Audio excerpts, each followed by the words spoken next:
another turnover by Nathan Scott. The slam dunk, an electrifying moment that sends shockwaves through the arena.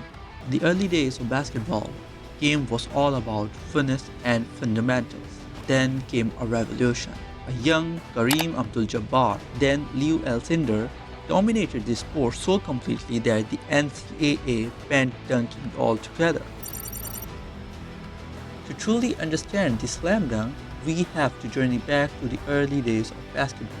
As the game evolved in the 1940s and 50s, players like George Mikan brought height and dominance to the court, and then came Wilt Chamberlain.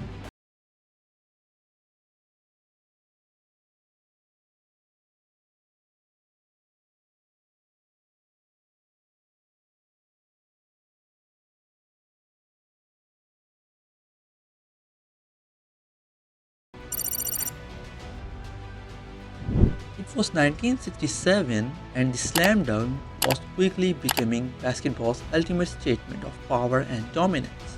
College players like Kareem Abdul-Jabbar, was known as Leo Alcindor, were unstoppable forces on the court. His dunks weren't just scoring moves, they were sheer intimidation, impossible to defend against. Fans loved it. Opponents, not so much. And the NCAA, they decided it was time for a change. That year, the NCAA implemented a rule that would shock the basketball world. Slam dunk was officially banned from college basketball. The reason? They called it an unfair advantage, citing concerns that it diminished the fairness of the game. But let's be real, this was about more than basketball technique. It was about stopping players like Kareem from utterly dominating the sport. For Kareem, the ban felt personal. He later described it as an attempt to stifle players like him. Slam dunk wasn't just a move, it was a symbol of power, and banning it was like trying to clip the wings of a bird in flight. But basketball players are nothing if not innovative. Ban forced Kareem to evolve his game, giving birth to one of the most iconic moves in basketball history, the skyhook. Oscar Robertson throws to Kareem. 7 seconds. Tinkles. The skyhook.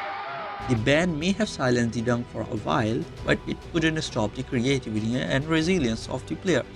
The absence of the dunk reshaped basketball in unexpected ways. Without the slam dunk as a go-to weapon, players and coaches had to get creative.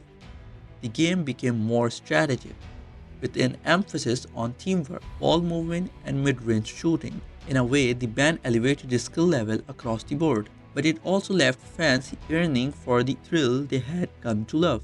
Meanwhile, on the streets and in immature games, the slam dunk never left. It became a defiant act, a way to reclaim the excitement that was missing from college courts. The ban could not erase the slam dunk's cultural impact. It only fueled its legend. The slam dunk ban lasted for nearly a decade, but when it was finally lifted, basketball would never be the same again. What happened when the dunk made its triumphant return? And how did it lead to the birth of one of basketball's greatest spectacles? Find out in the next chapter.